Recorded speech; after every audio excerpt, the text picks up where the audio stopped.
So RBI grade B 2026 हमारा आ चुका है। इस बार वैकेंसी बहुत कम आई है, सिर्फ 60 वैकेंसी आई है, जिसमें भी जनरलिस्ट के 40 ही हैं। और जनरलिस्ट में से भी अगर जनरल देखें तो सिर्फ 16 है, यानी कि जो 60 में से बाकी के 20 होंगे वो डीपीसी आईएम वगैरह सब के होंगे। सिर्फ 40 जनरलिस्ट है, जिनमें से सिर्फ 16 जनरल हैं। 16 जनरल है, तो अब हम जनरल को टारगेट करते हुए चलेंगे, अज्यूम करके चलेंगे कि जनरल लोगों की बातें हो रही है यहाँ। तो देखो, लास्ट ईयर की वैकेंसी थी हमारी 120, जिसमें जनरलिस्ट 83 थे और जनरल 35 थे। यानी 2025 से 2026 के बीच में हमारा जो टोटल फ़र्क आया है वो 35 से 16 है, यानी कि मोर देन हाफ। तो आप खुद ही समझ लो कि इस बार कट ऑफ कितनी ज़्यादा जाने वाली है, क्योंकि हमारा जो फ़र्क है वो 35 से लेके सीधा 16 पे पहुंच चुका है। तो अब देखते हैं कि cut off analysis, cut off क्या जा सकती है इसके अकॉर्डिंग।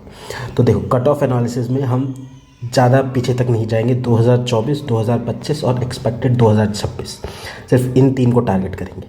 तो 2024 में हमारा जो जीए था उसकी कट ऑफ गई थी 20 नंबर, रीजनिंग की कट ऑफ गई थी 15 नंबर, इंग्लिश की कट ऑफ गई थी 7.5, क्वांट की कट ऑफ गई थी 7.5 और टोटल थी 67.25। ठीक है।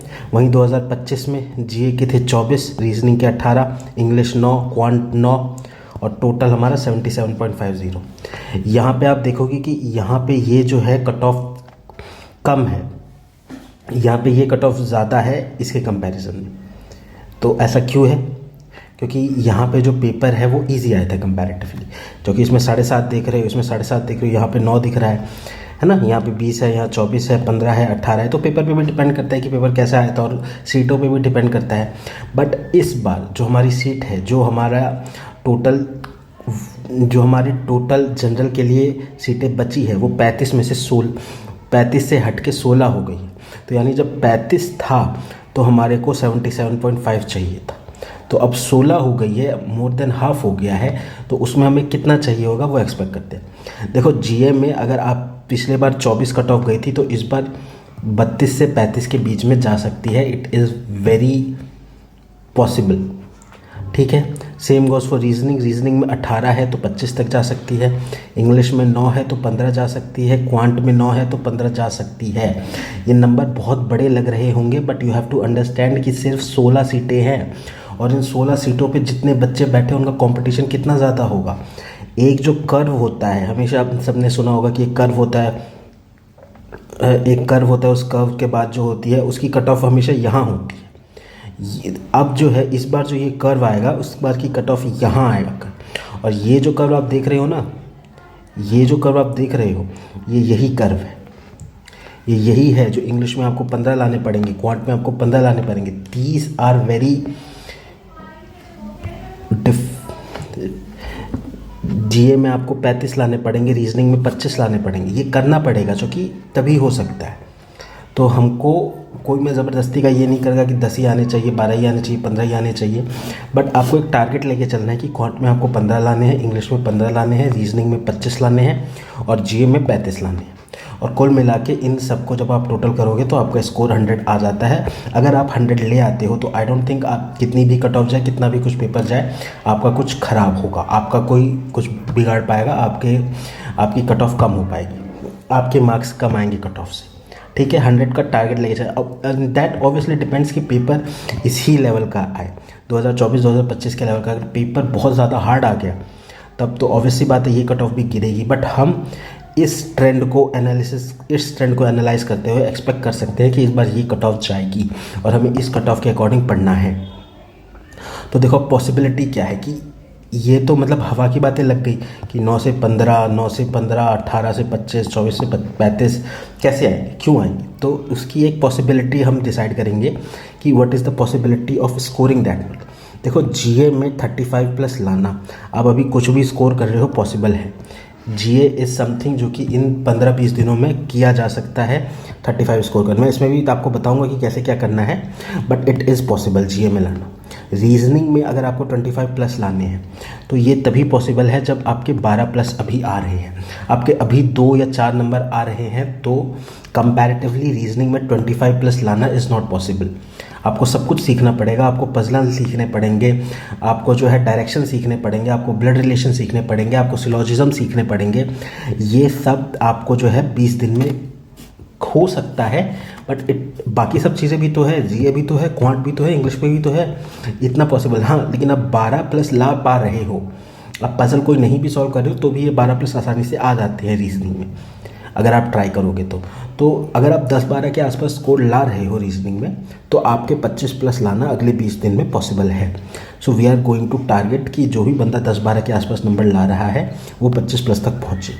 सेम गोज़ फॉर रीजनिंग में ये तभी पॉसिबल है, मैंने ज़्यादा स्कोर रखा है अगर आपके 8 प्लस आ रहे हैं, क्योंकि इंग्लिश इज़ समथिंग जो कि आपको ग्रेजुअल आता है। इंग्लिश ये नहीं हो सकता कि आप एक दिन 12 घंटे प्लस पढ़ लो और आपकी इंग्लिश एकदम से इंप्रूव हो गई। इंग्लिश ग्रेजुअल आएगी, 2 महीने पे आएगी, 4 महीने पे आएगी, 6 महीने पे आएगी। इंग्लिश में अगर आपके अभी 8 प्लस आ रहे हैं तो आप 15 प्लस ला सकते हो। आप मॉक एनालाइज कर सकते हो कि आप कहाँ गलती कर रहे हो, उस चीज़ में कम तुक्के मारो, कहाँ पर आपका बहुत ज़्यादा स्ट्रॉन्ग पॉइंट है वहाँ पर ज़्यादा तुक्के मारो। मतलब कुछ भी किया जा सकता है, आपकी गट फीलिंग कहाँ कम कर रही है, कहाँ नहीं कर रही है, तो 8 प्लस को 15 प्लस पहुँचाया जा सकता है।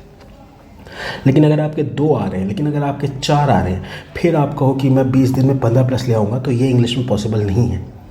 ठीक है, अब सेम गोज़ फॉर क्वांट में क्या है, पॉसिबल है अगर आपके 3 प्लस से अबव आ रहे हैं, जो कि ज़्यादातर बहुत बच्चों के आ सकते हैं। देखो क्वांट में प्रॉब्लम क्या होती है, क्वांट में प्रॉब्लम होता है time.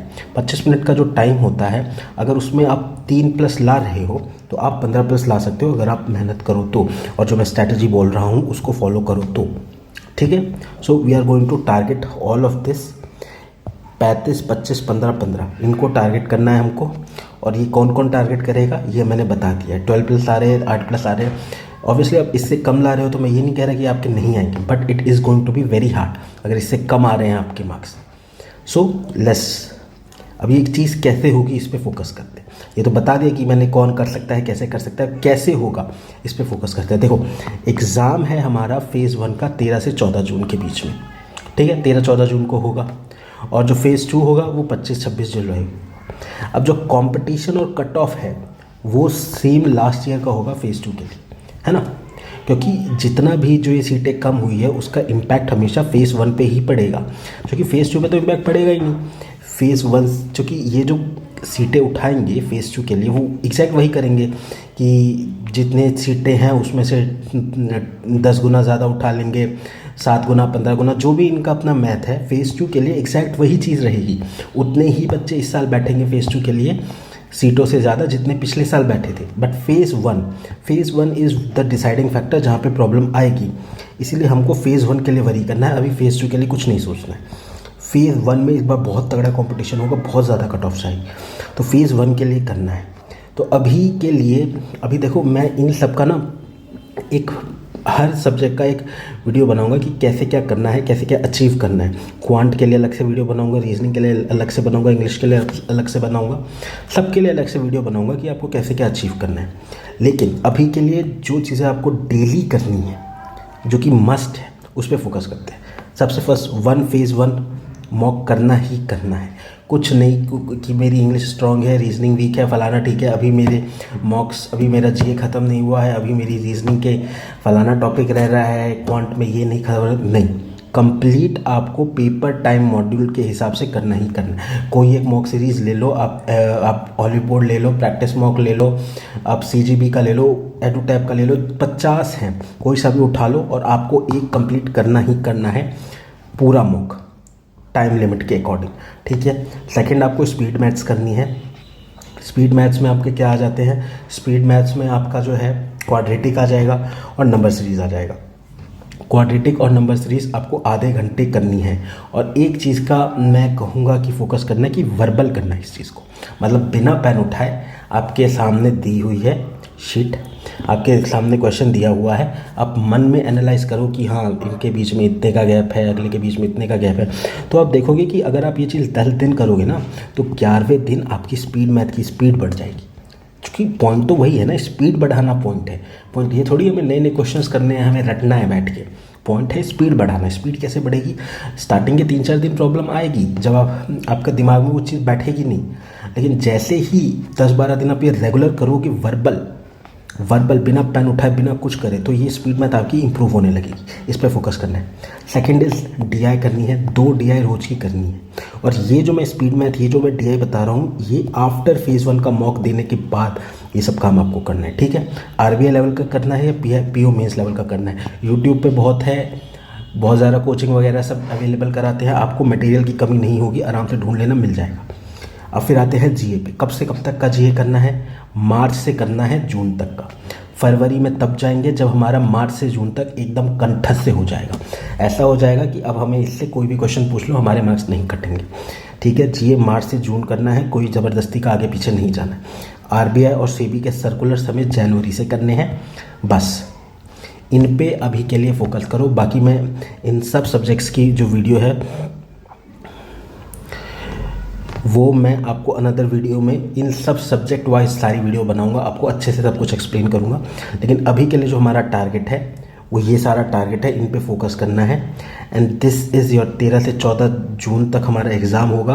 That is your target, this is your cut off जिसको आपको टारगेट करना है। और ये पॉसिबल है, मैंने सबको दिखा दिया है कि कौन कौन इस पर ज़्यादा एम्फेसिस डाल सकता है। So let's meet on the next video.